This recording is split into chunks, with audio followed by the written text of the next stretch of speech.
Allez, mercredi, troisième jour de la semaine. Bon, bah, on met ça, on met les compteurs à zéro en espérant que ça soit un peu mieux aujourd'hui. Donc l'Allemagne est toujours, enfin le DAX est toujours en range. On va laisser de côté l'argent. L'argent, ouf, c'est pas super flagrant non plus. Je laisse de côté. L'AUD JP Wild. Ah, un peu plus intéressant. Configuration même très intéressante. Donc le prix est au-dessus de la moyenne mobile 20, elle-même au-dessus de la moyenne mobile 50 haussière. On a RSI qui a l'air de tenir au-dessus de sa zone de neutralité, stochastique fait pareil. Le tout dans un flux haussier, temporairement en journalier. Donc on voit quelque chose qui pourrait partir à la hausse.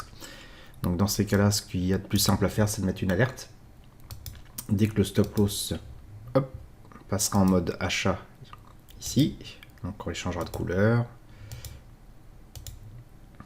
eh bien on fera une entrée en position à l'achat.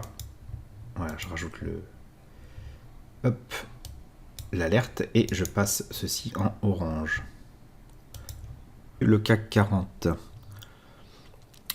Il reste intéressant parce qu'il est haussier en unité de temps plus 1. Ici, il y a une belle accumulation qui fait penser un peu à un effet bouchon de champagne. Alors, je vais ajuster ça. On a vraiment une résistance assez importante à ce niveau-là. Qui ici vraiment à casse sera vraiment intéressante. Surtout que j'imagine si j'affiche les bandes de Bollinger, elle se resserre. Voilà, elle se resserre. Donc c'est vraiment quelque chose qui est prêt à décoller. Alors là, on est plutôt en mode pari. Pourquoi ? Eh bien, effectivement, on a une tendance haussière en unité de temps supérieure. Ici, on a une belle accumulation. Maintenant, on arrive sur une résistance. Ça fait un petit moment que ça dure. En termes de volume, je vois pas grand-chose. C'est vrai que c'est petit. Je vois pas grand-chose non plus d'extraordinaire. Ça explose pas. Donc si on part, si on casse au-dessus, ça peut partir très très vite. Maintenant, ça peut s'y corriger assez fortement. Donc comment on va traiter cet aspect-là?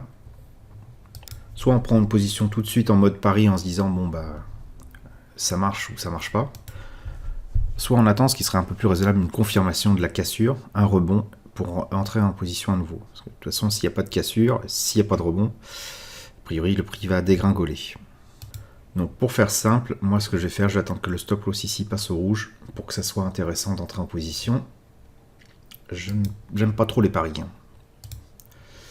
Toutes les nouvelles, le fond économique fondamentalement n'est pas super bon, donc j'ai pas envie de trop tenter le diable. Je vais mettre une alerte sur la couleur.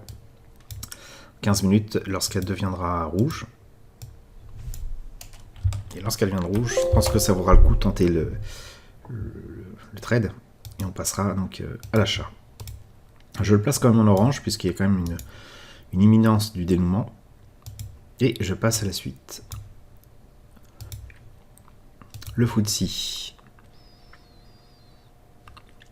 Haussier en unité de temps supérieure. Ici, pas très propre. Pas très propre, parce qu'il y a beaucoup de volatilité. Ça pourrait se tenter quand même.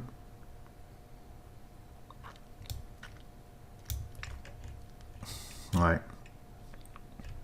Je pense qu'il faut quand même qu'on casse cette espèce de range pour que ça soit pertinent. Donc on va mettre une alerte non pas sur le stochastique mais sur la valeur.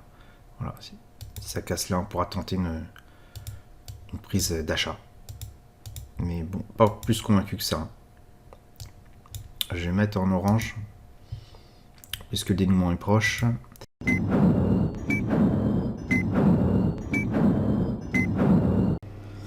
Allez, première alerte de la journée donc sur le FTSE. Eh bien, on va tenter le coup. Je passe mon ordre d'achat avec mon robot. Alors, je regarde juste avant combien ça va me représenter. 40 € et ça se tente. Allez, on bascule. Et voilà, ça va s'exécuter dans la minute. Donc, je rappelle, on a un flux haussier en journalier. Quelque chose, voilà, bon, pas forcément super propre, hein, puisqu'on a eu effectivement une montée en... Comment je pourrais dire ça, un prix qui est au-dessus de moyenne mobile 20, au-dessus de moyenne mobile 50 elle-même haussière, une consolidation qui a été un petit peu plus violente que prévu, le RSI, le stochastique qui s'est retourné. Donc là, il y avait un bon point d'entrée ici. Ici, ça a monté, ça a corrigé à nouveau. Donc si on regarde sur l'unité de temps plus intéressante, enfin plus rapide, voilà, le point d'entrée était certainement plus intéressant. Hop, je pense que c'était ici. Où est-ce que c'est? C'est un peu plus haut. Achat au marché exécuté. C'était là. Ici, il y avait un point d'entrée intéressant à prendre. Bon, bah, je ne l'ai pas pris. Ça avait quand même pas mal corrigé. Donc ça a stagné. C'est en train de ressortir de la stagnation. C'est comme si en fait on avait un peu voilà, cette correction qui s'était suivie d'une hésitation. Et que là, on est dans la suite de la reprise. Donc voilà, c'est comme ça que je le vois. Ça peut marcher ou ne pas marcher. Donc là, l'entrée en position est faite. Tant que je passe la couleur en bleu pour pouvoir me repérer par la suite. Et on va voir si on a un peu plus de succès. Hop, comme ceci. Un peu plus de succès qu'hier.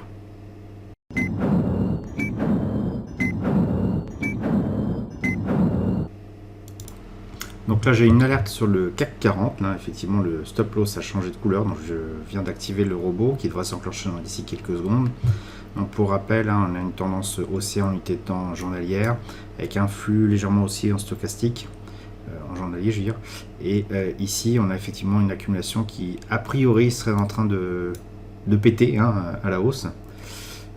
Bon, ça avait pété également potentiellement ici, ça ne l'a pas fait. Là, bon, Achat au marché exécuté. Voilà, c'est fait. Le robot s'est lancé et on va voir ce qui se passe après.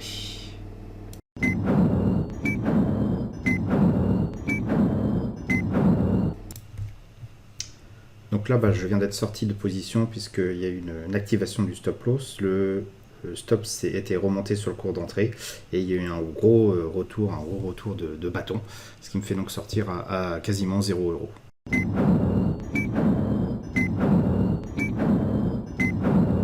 Donc voilà, je reviens sur le graphique, là, 17h30, il y a eu une sortie du trade, hein, puisque le stop loss s'est inversé, donc ça fait un gain sur la journée d'à peu près 30 €.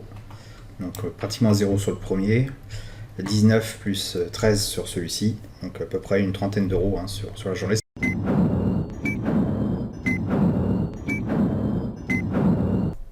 Alors ce qui peut être intéressant en fin de journée, c'est de reprendre des screenshots, hein, des copies d'écran des différents trades qu'on a pu prendre et de les répertorier dans un journal de trading.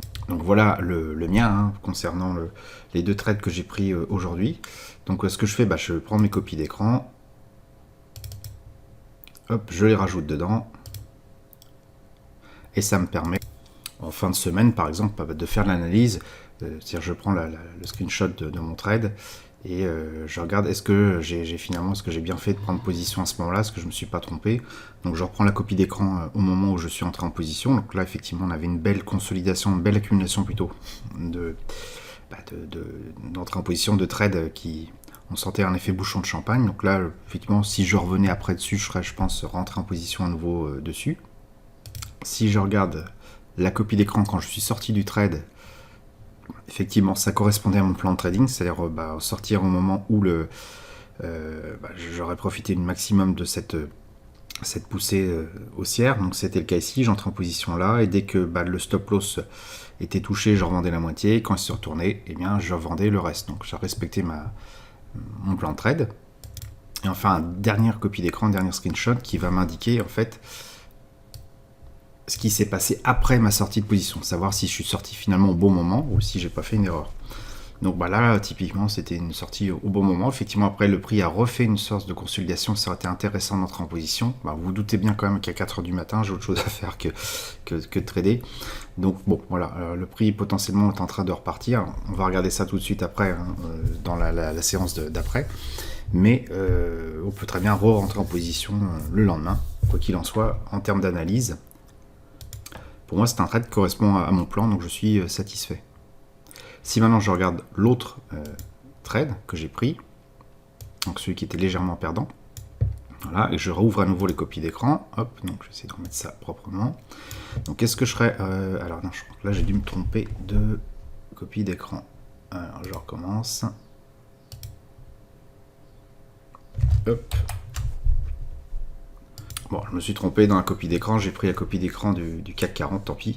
Donc moi j'étais entré en position ici, donc ça correspond à peu près là. Est-ce que si je devais rentrer en position à nouveau, je le ferais? Écoutez, a priori oui, les conditions étaient bonnes. Alors c'est vrai que c'est pas très propre quand même ici, mais voilà, j'aurais même pu vérifier qu'on avait une espèce d'accumulation ici avec un effet bouchon de champagne potentiel, ce dont j'ai profité. Et peut-être que j'étais un poil trop tôt dessus. Ça aurait été plus intéressant de le prendre là, mais ça n'aurait pas donné grand-chose de plus. Et si je regarde la copie d'écran de la fin de position, donc je l'ai prise ici. Hop, ici, je suis ressorti là. Bon, ça c'était une précédente. Donc c'était ici en fait, ça s'est passé. L'aller-retour s'est fait très rapidement. Peut-être qu'il y avait un petit peu trop de volatilité, ce qui aurait dû m'alerter sur le fait que c'était pas forcément l'idéal à prendre. Maintenant, d'un point de vue purement technique, c'était intéressant à tenter. L'autre erreur que j'ai pu faire, c'est tout simplement de ne pas suivre la position par la suite. Peut-être qu'il y avait d'autres points d'entrée intéressants par la suite. Donc une fois d'avoir perdu, d'avoir laissé le trade un peu de côté. Donc voilà, ça c'est des trucs à travailler. L'avantage de cette technique-là, c'est-à-dire de laisser au robot la prise en charge totale du trade, c'est qu'on est sûr que le plan de trading sera appliqué à la lettre, et on peut se concentrer uniquement sur la valeur ajoutée qui est de choisir les meilleurs trades par rapport à une configuration d'entrée bien déterminée, et aussi par rapport un petit peu à son feeling. Donc tout ça, on le note dans le journal de trading. Pour le trade qui s'est bien passé, voilà, bonne gestion du trade, pas oublier à suivre le prix après la fin du trade. Donc c'est des éléments qui après, une fois, je le marque comme revue, vont me servir tout simplement, me créer une base de données de mes trades sur lequel je pourrais revenir avec des copies d'écran, un contexte, c'est assez intéressant.